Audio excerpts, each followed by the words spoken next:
tonight is to tell you a little bit about myself.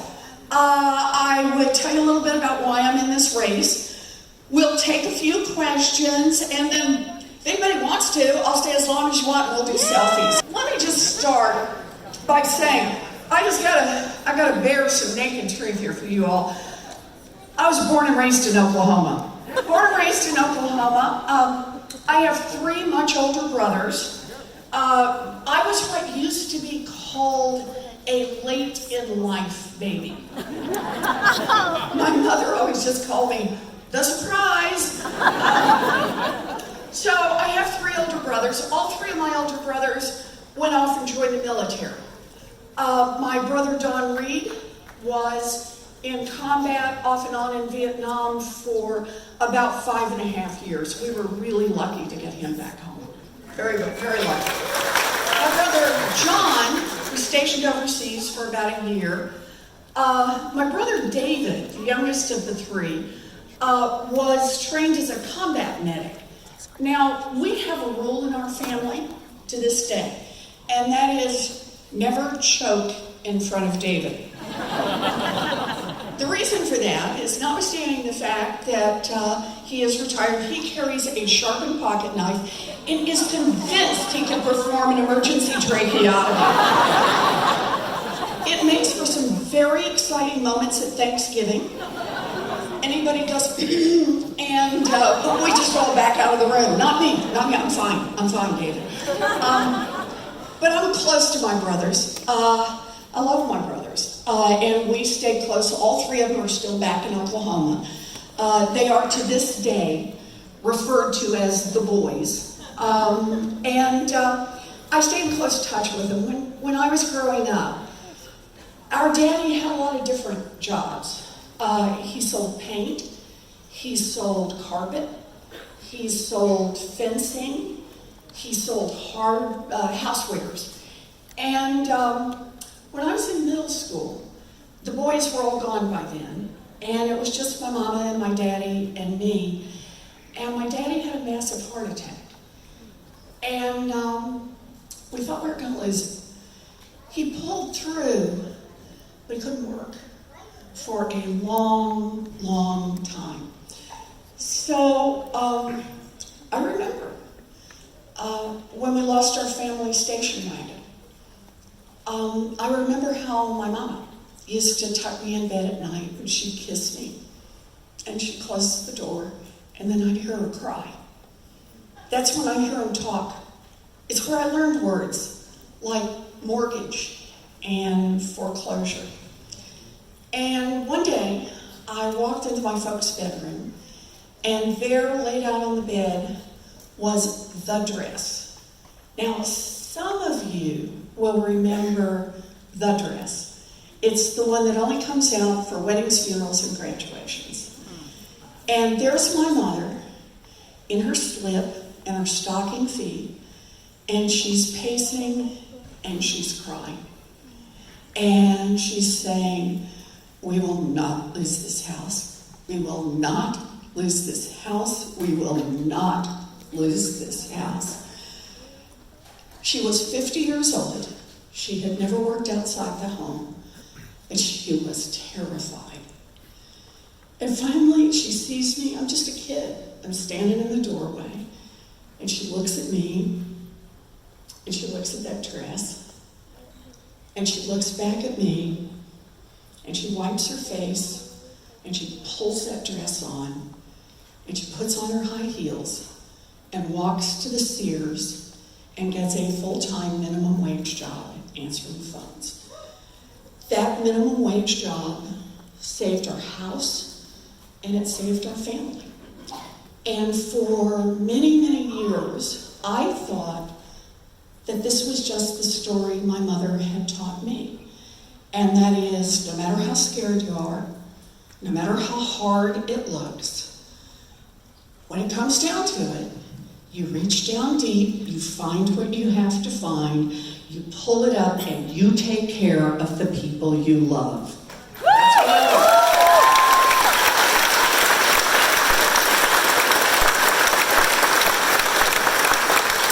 Now, it was years later that I came to understand.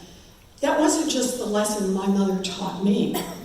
It's the lesson of millions of people all across this country who every day, no matter how scared they are, no matter how hard it looks, when it comes down to it, they reach down deep, they find what they have to find, they pull it up, and they take care of the people they love.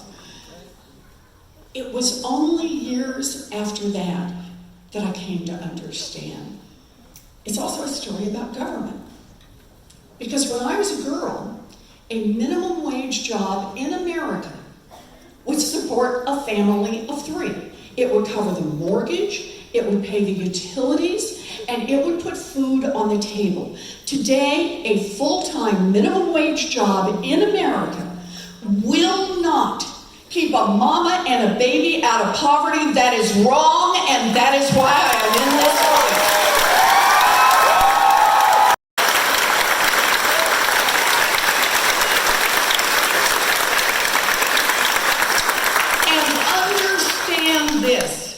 The reason for that difference is not an accident. It's not gravity. The reason for that difference is because when I was a girl, the question asked in Congress about the minimum wage was, what does it take to support a family of 3? What will it take to give a family a toehold in America's middle class? A place of security that they can build something from. Today, the question asked in Washington, I'm there, I hear it, is where do you set the minimum wage to maximize the profits of giant multinational corporations? Well, I don't want a government that works for giant multinational corporations. I want one that works for our families.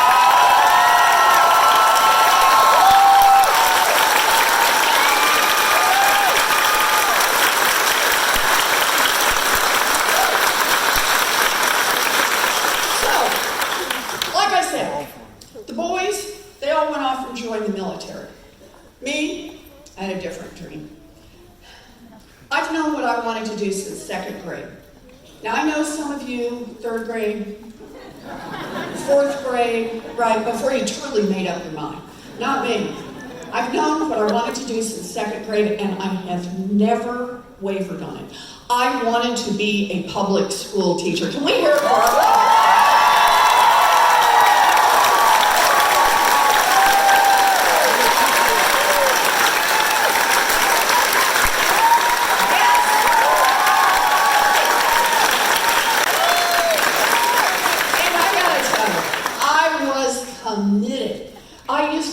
my dollies up and teach them. I want you all to know I was tough but fair. But by the time I graduated from high school, we didn't have the money for a college application, much less to send me to 4 years of college. And without 4 years of college, you don't get to be a public school teacher. So, like a lot of Americans, I have a story that's not quite a straight path.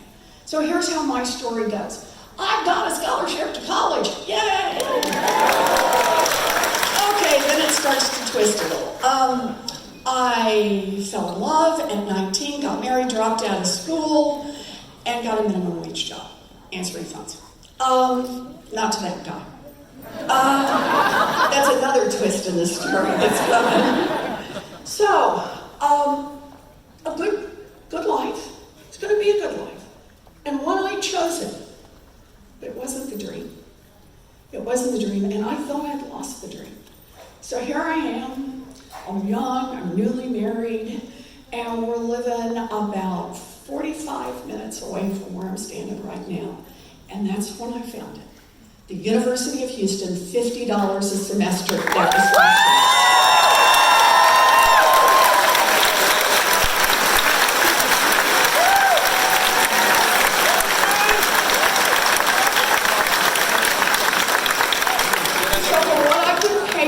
on a part-time waitressing job, I was able to finish a 4-year diploma, graduate, and became a special needs teacher. I have lived my dream job.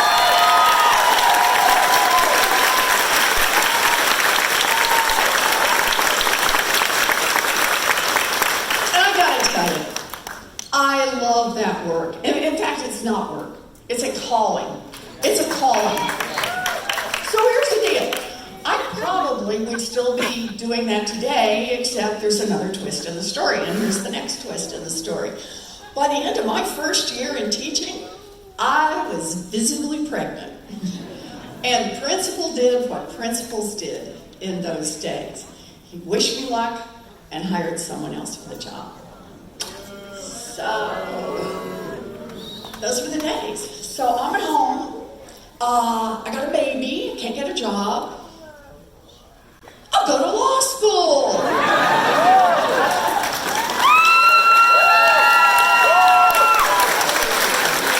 Never inquire too closely of your friends who end up in law school how it was that they made that decision to go to law school. So, baby on hip, I head off to law school. By this time, we've moved to New Jersey. I go to a public law school, $450 a semester. Graduate from law school, visibly pregnant. You will discover a pattern to these stories. Pass the bar, practice law for 45 minutes. And said, ooh, not for me. And went back to my first love. I traded little ones for tall ones and taught in law school for most of my life. That's what I've done.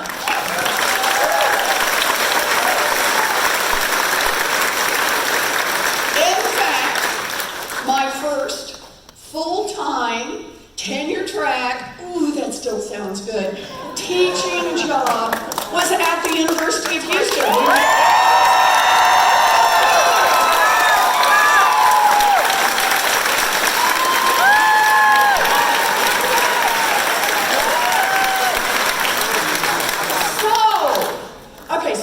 Gets even better, right?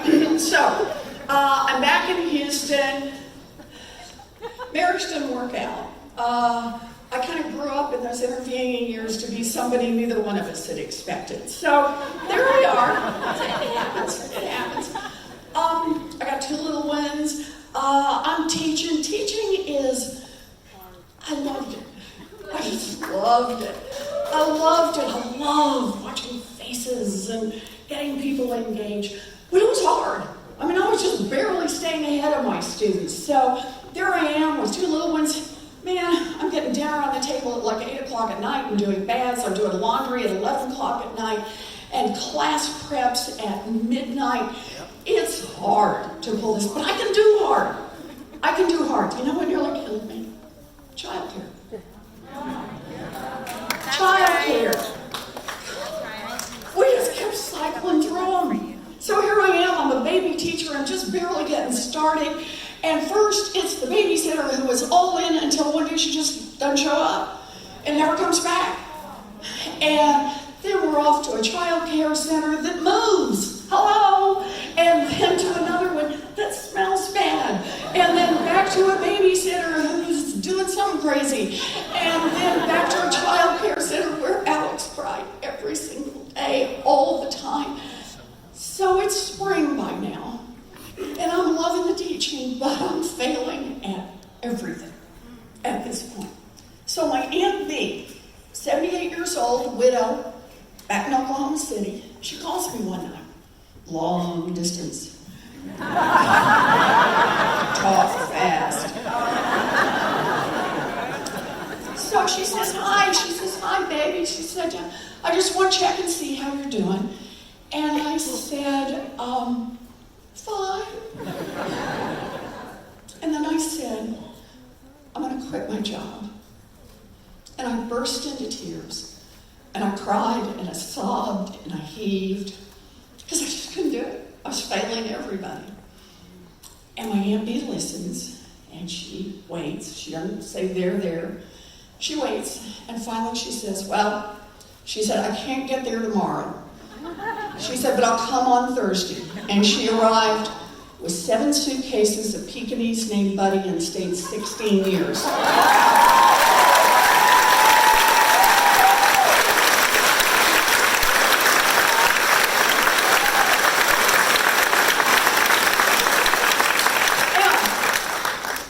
If every family in America had an Aunt B, we'd be doing just great. this.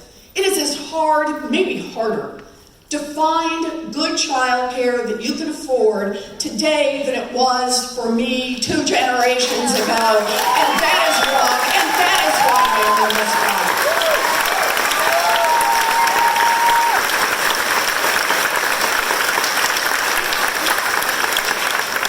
Yeah, I got a plan for that. And we can talk more about it later, but let me just say these words to you. Universal child care for every baby age 0 to 5.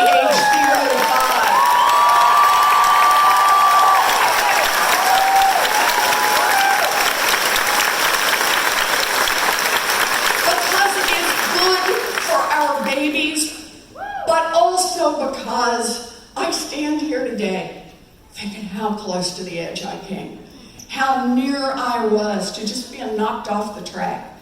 And I think of how many women in my generation did get knocked off. Some came back 10 years later, 20 years later. Some never made it back. And how many in my daughter's generation got knocked off the track. And how many mamas and daddies today get knocked off the track. We want to be an America that really builds a future. Then let's invest in our babies. Universal child care.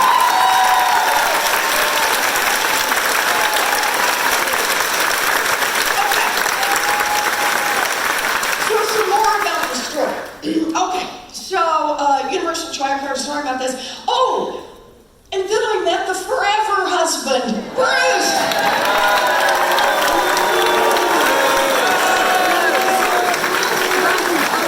I'd been teaching a year. He was an older man. He had been teaching too. although he's actually younger than I am. And he just couldn't think of anything better than marrying someone who had 2 kids, a red station wagon, an Aunt Bee, and a Pekingese named Buddy. And he was all in.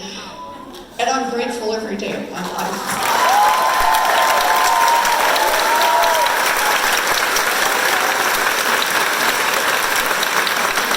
So here's the deal about teaching in law school. So I've taught in law school all those years. And you know what I taught about? Money.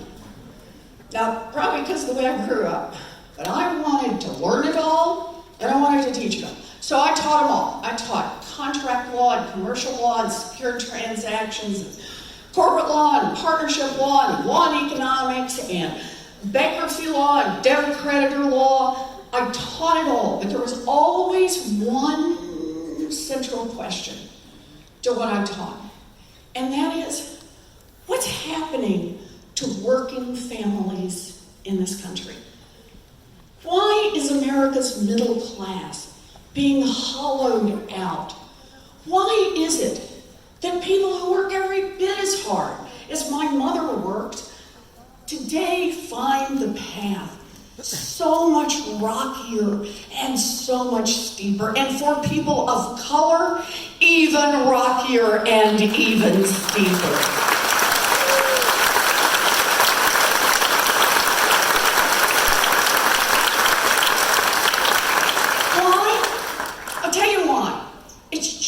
Like the point about minimum wage. It's who our government in Washington works for. Here's the deal. We've got a government that works great, fabulously, for giant drug companies, just not for people trying to get a prescription filled. We have a government that is working terrifically, fabulously, for people who invest in private prisons and private internment centers, just not for the people whose lives are torn apart and whose communities are destroyed.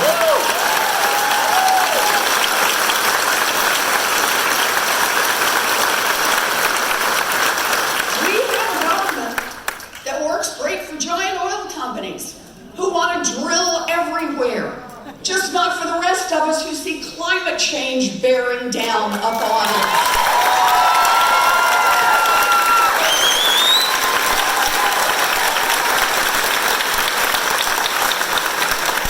And here's the deal. When you've got a government that works great for those with money,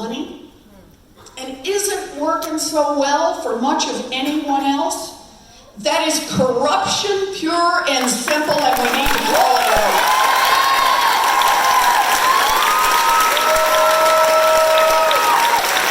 Corruption.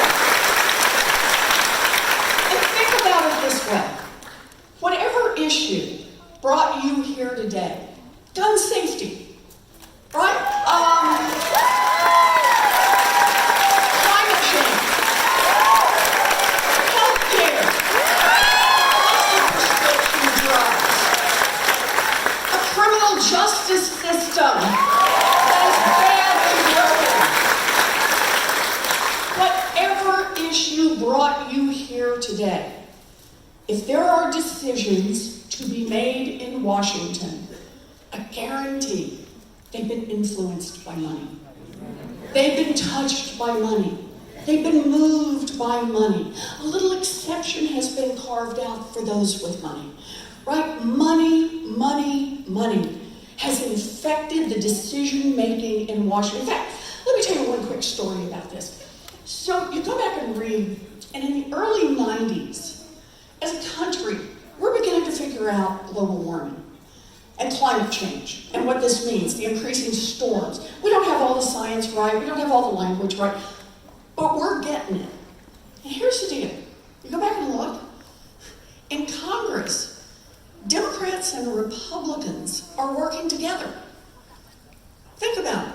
This isn't a party issue. They're looking at this and saying, whoa, this is bad, right? And nobody wants to see a crisis coming our way. So they're starting to talk about the changes we need to make. Okay, sounds good. And then along come the Koch brothers. I see you've heard of the Koch brothers.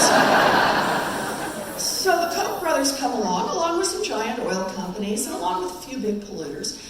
And they basically say to each other, dang, if Washington gets serious about climate change, if they really start putting some regulations in place, if they start pushing back and tightening down from the direction we're going, that's going to hurt our bottom line. That's going to cost us a lot of money. So they have an investment decision to make. Think about this investment decision. They could say, you know what, we're going to stop on fossil fuels. Koch brothers, that's where they make their big money. We're going to just stop and we're going to move over to clean. We're going to do solar, we're going to do wind, right? No, they didn't do that.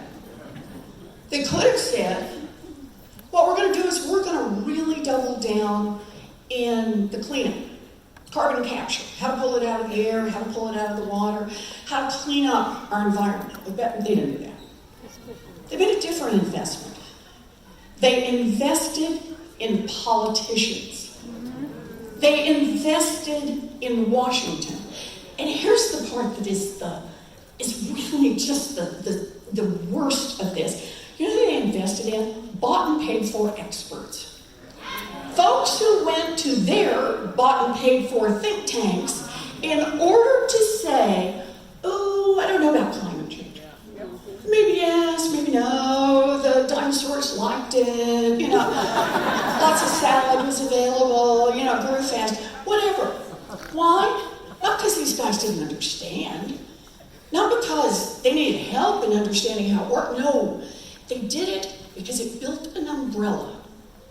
An umbrella under which the politicians could hide and continue to take money from the Koch brothers, continue to take money from the fossil fuel industry and do absolutely nothing. You want to understand why we have a climate crisis today? It's 25 years of corruption in Washington that we're paying for now.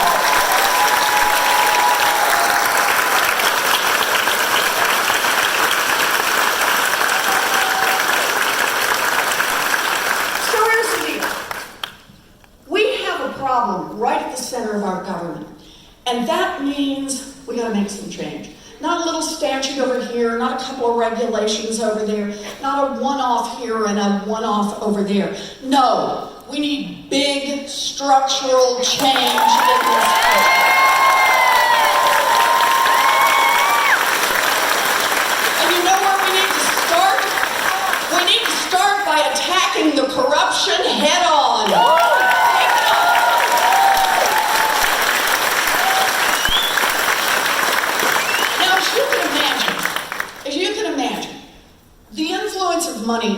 felt so many different ways. You can't just do a little piece. You gotta have a big plan. In fact, here's the good news. I have the biggest anti-corruption plan since Watergate. There we go.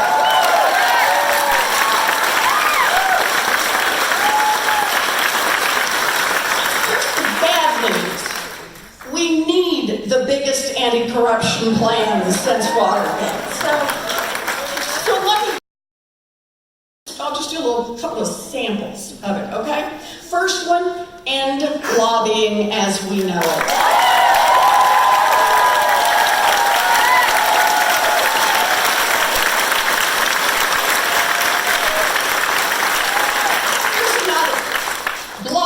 Revolving door between Wall Street and Washington.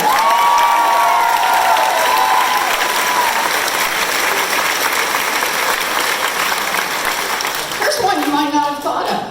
How about we make the United States Supreme Court follow basic rules of ethics on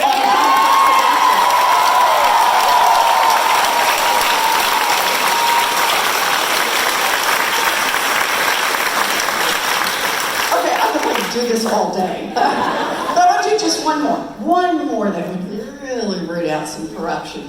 And that is everyone who runs for federal office should have to put their tax returns online.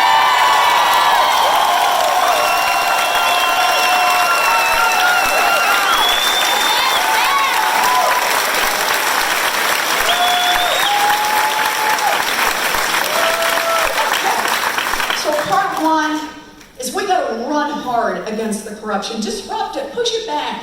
Enough of our ignoring it and looking the other way. Let's just go straight at it. Part two, we got to make a couple of structural changes in this economy. Yeah, and here's where I start with this. We have enormous concentration now in industry after industry after industry. Big ag, big tech, big finance, all these places where there's great concentration of power. Corporations have become so big and powerful. Now, part of that is fight back on the antitrust side. We need a president who has the courage to do that. That's hard. But structural change. I want to talk structural change. Structural change, you've got to have somebody else in the system who's got the power to fight back. And that means we need more power in the hands of workers, make it easier to join a union, and give unions more power to negotiate.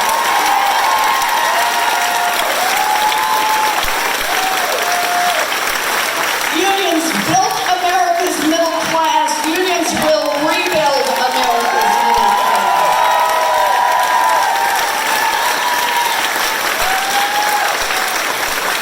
That's one way. You can restructure this economy, change the power. There's a second way we can do it, and that is it's time to pass a wealth tax in this country.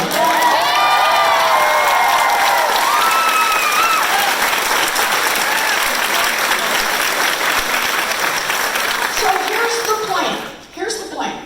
Your first $50 million I see some people first 50 mil, you're good. But on that 50 millionth and first dollar, 2 cents. And 2 cents on every dollar after that. Okay? This hits the top 1/10 of 1%, about 75,000 fortunes in this country. Now, here's the deal. Any of you own a home? Yeah. You've been paying a wealth tax every year. It's just called a property tax. And all I'm saying is for the bazillionaires, how about if on that property tax we include not only your real estate, but also your stock portfolio, the diamonds, the Rembrandt, and the yachts.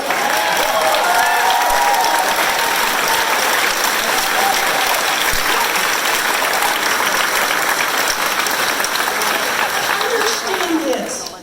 The point is not to be punitive. The point's not to be angry with anybody. It's to say, you had a great idea, you got out there, you worked hard, you you inherited well.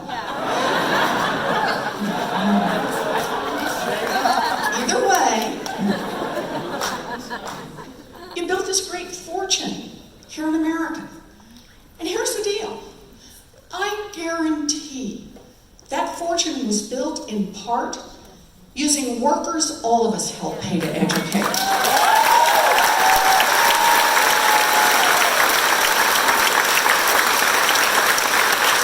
I guarantee that fortune was built in part getting your goods to market on roads and bridges all of us help pay for.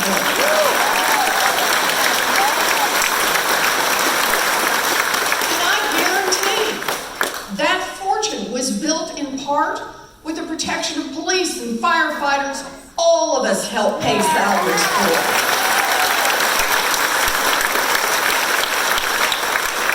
So here's what we're saying. You make it big, I mean like super big, like really big. All we're saying is pitch in 2 cents so everybody else has a chance to make it in this country.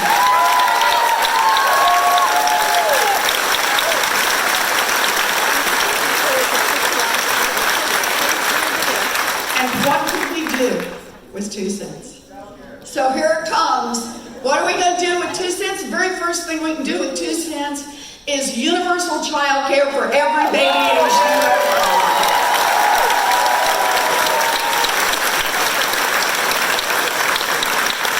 Plus, universal pre-K for every 3-year-old and 4-year-old.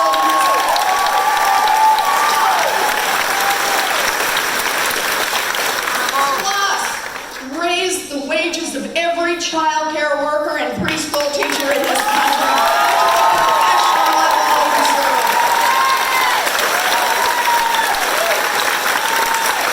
2 cents. We can do all of that and more. We can, as part of that 2 cents, we can give tuition-free access to every public technical school, community college, and 4-year public college. You think free, don't you? 2 cents. 2 cents. I'm not through yet.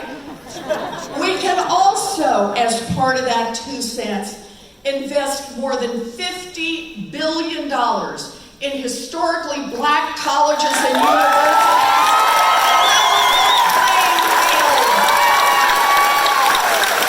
Bring the next generation of leaders, put real money into that.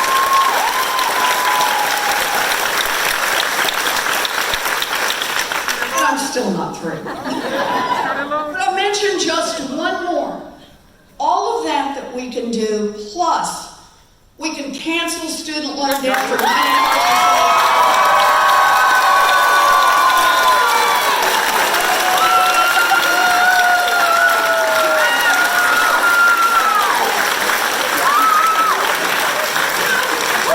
I want you just to take a deep breath for a minute and think about how badly broken this economy is. That a 2-cent tax on the top 0.1% would be enough to make all of those investments in all of our kids for generations to come. That's how we build America.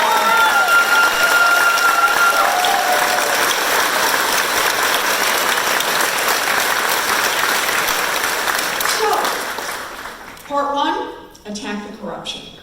Part 2, restructure this economy. Just a couple of key pieces, right?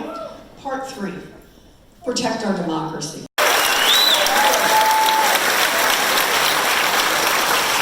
I want to start with a constitutional amendment to protect the right of every American citizen to vote and to get that vote counted.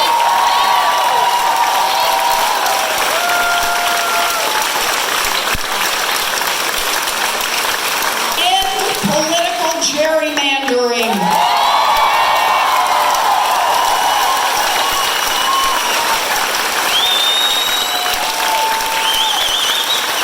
Roll back every voter suppression law in this country.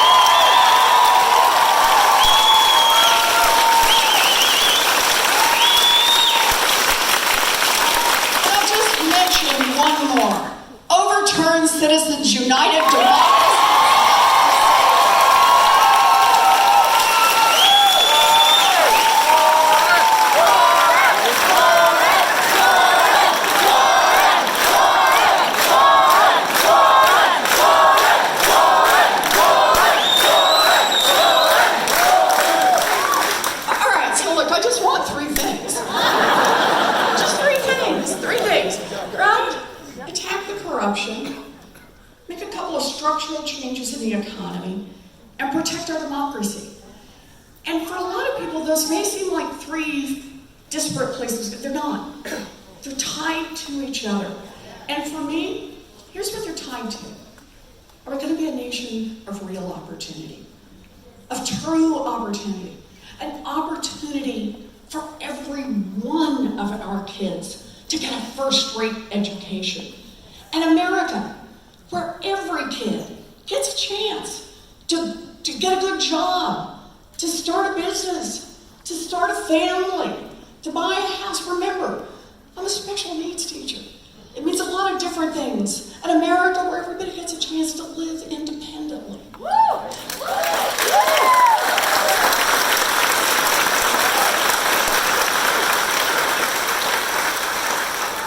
Because that's what draws me into this fight. So my daddy, he ended up as a janitor. His baby daughter, she got an opportunity. She got an opportunity right here. Opportunity to become a public school teacher. Opportunity to become a college professor. Opportunity to become a United States Senator. An opportunity to be a candidate for President of the United States.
Don't be nervous. Okay. My family is made up of a Muslim, my husband, an immigrant from Iran, a small business owner. I'm an educator. I have a gay son, and I'm part black. Recently found out I'm very Spanish, because I just found out some things in my ancestry DNA that I didn't know. The point being that I represent all of America, I believe. And I want to know, when you become president, oh, I love that. How will your cabinet reflect my family? So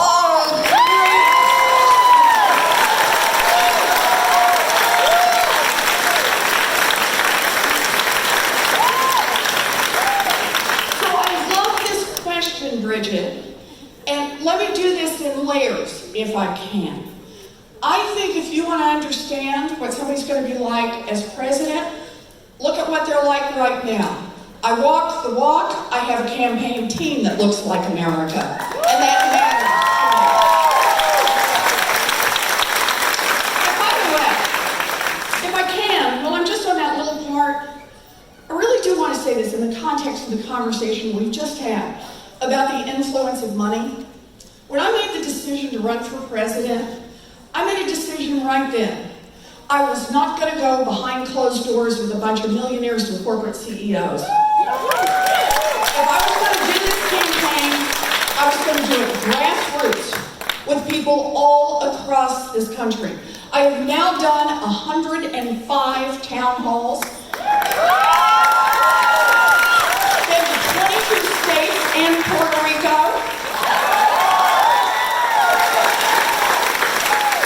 Taken more than 2,000 questions unscreened. I can do all of that. Oh, and then the best part, we're already over 35,000 selfies.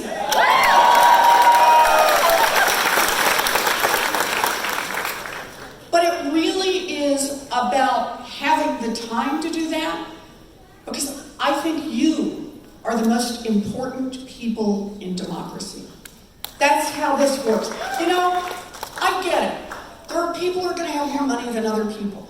There are people who are going to have more cars, they're going to have bigger houses, but nobody should own a bigger share of democracy, and that's what we're doing in this campaign.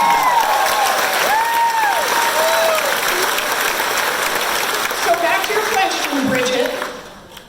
When I am president, oh, this is fun. First one, because I do have to make my first one, and that is, I will appoint a Secretary of Education who's actually been a public school teacher.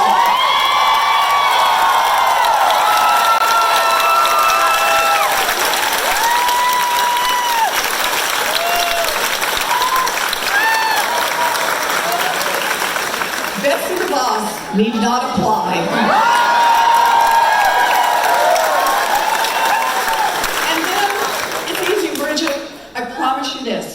My cabinet, my administration will look like America, because that's how we build the strongest possible country.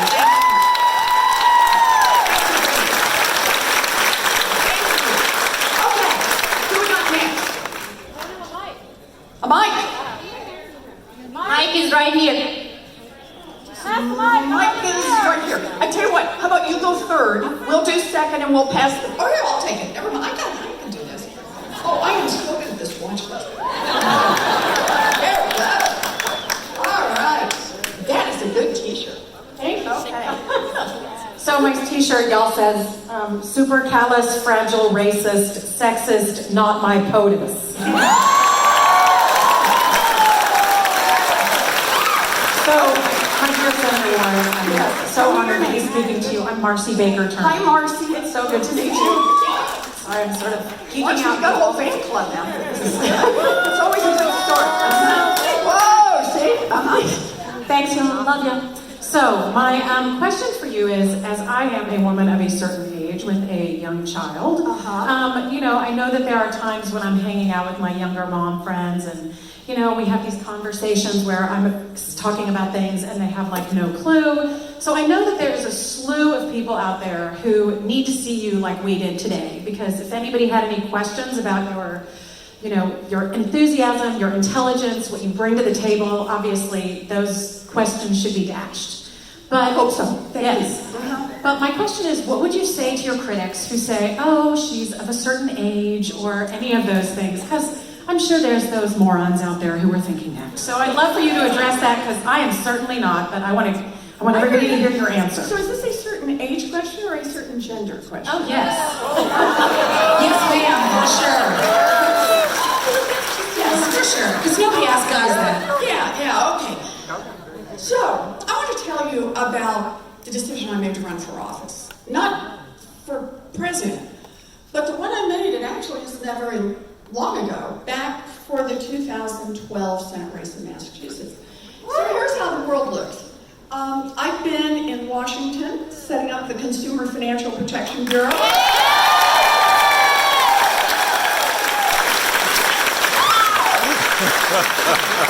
Okay, and for those of you who are really worried, you're going to go home and say, wait, I was clapping for a government agency, have I turned into a total nerd?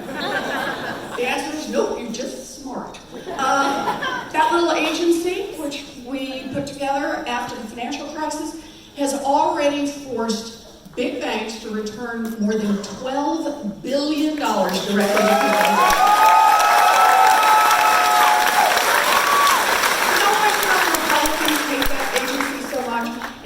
The money it costs the big banks, it's the fact that it proves we can make government work for the people. So, setting up the consumer agency, you remember pre-approved credit cards? I was a pre-rejected nominee. That is, the Republicans told President Obama, we will never confirm that woman to be the head of the agency. Yeah, so be it. So I had backed, I would have stayed. I really would have. But that's the deal. I'm a big girl, so I head back to Massachusetts. And I'm going back to teaching. I love teaching. And people start calling me. There is a very popular Republican incumbent in the Senate who's coming up for re-election. Now, Massachusetts loves its moderate Republicans. This guy has a 65% approval rating. He has $10 million in the bank, which sounded like a lot of money at that time. And he had a pickup. And so people would call me, and they would say to me, Elizabeth, you should run against him. You should get out. You should definitely run for this office. You're not going to win, but you should run. Now, I have to say, my first response is, Democrats, get a better sales pitch. Damn.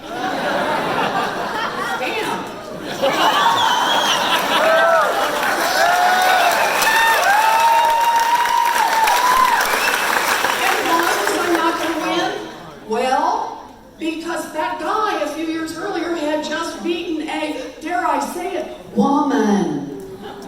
Oh dear.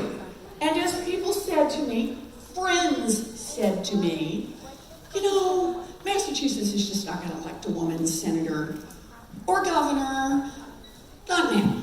Maybe next generation. But not your generation. That's just not going to happen. So, you know how I heard that. Get in the race. Right? Do this. But here's what I decided. I decided I would be in this fight, and there would be two things I would do every single day. The first one is I would make every day count to get out and talk about what's broken and how we fix it. To get out and talk about childcare, to talk about student loans, to talk about the housing crisis in this country, that people just can't afford decent housing, to talk about a broken criminal justice system. Every single day I would find a group of people somewhere, somehow, and I would move the needle a little by dint of just sheer determination.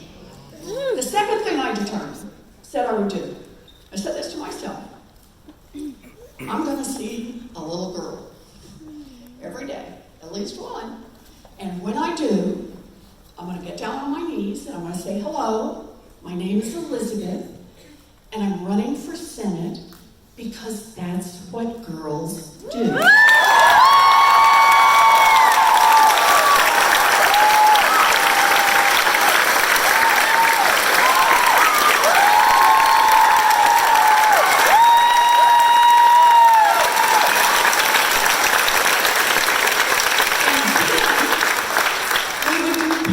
Promises to remember.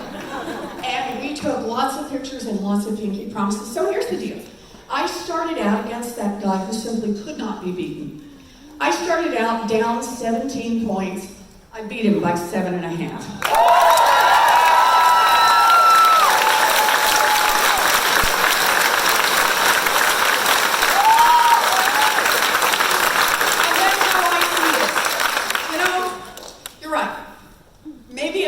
A woman of a certain age to say, I know how to fight, I know how to win, and that's exactly what I'm going to do.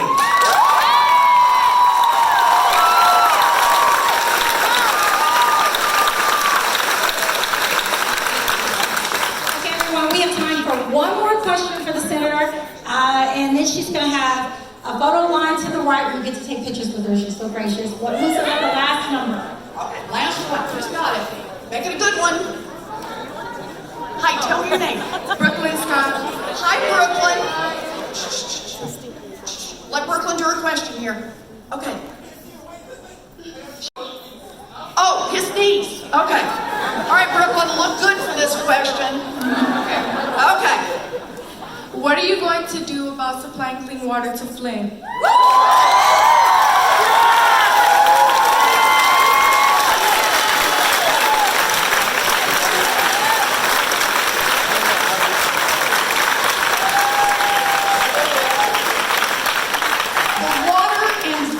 Is a national embarrassment to this country.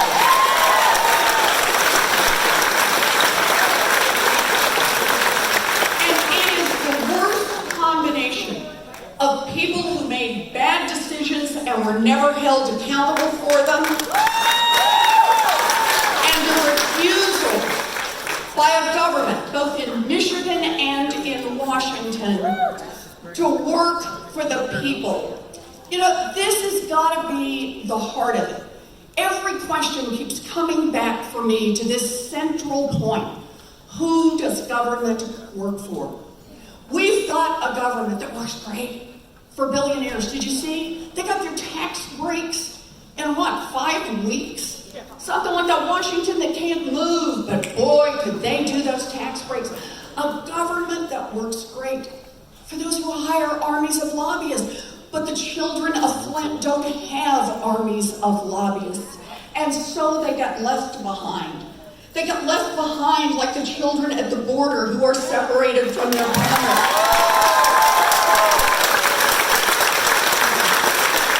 They got left behind like the families who have lost someone to gun violence, and it doesn't even make a headline.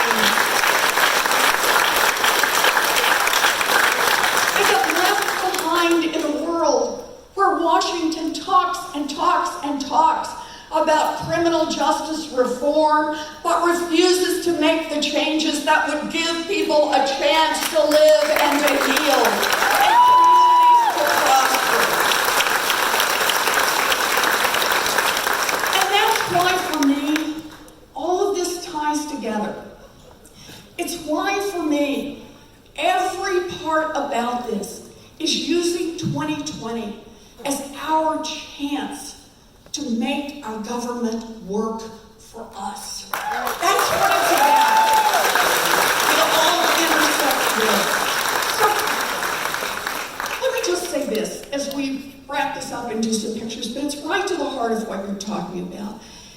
And that is, I get it. Plenty of people have told me what I'm asking for is too hard. Too complicated, it's got too many pieces, there are too many plans. Smile more. People have told me that, and when I hear it, I think, what do you think the naysayers said to the abolitionists? Man, you're not making that change in America. That's not going to happen. What do you think they said to the suffragettes?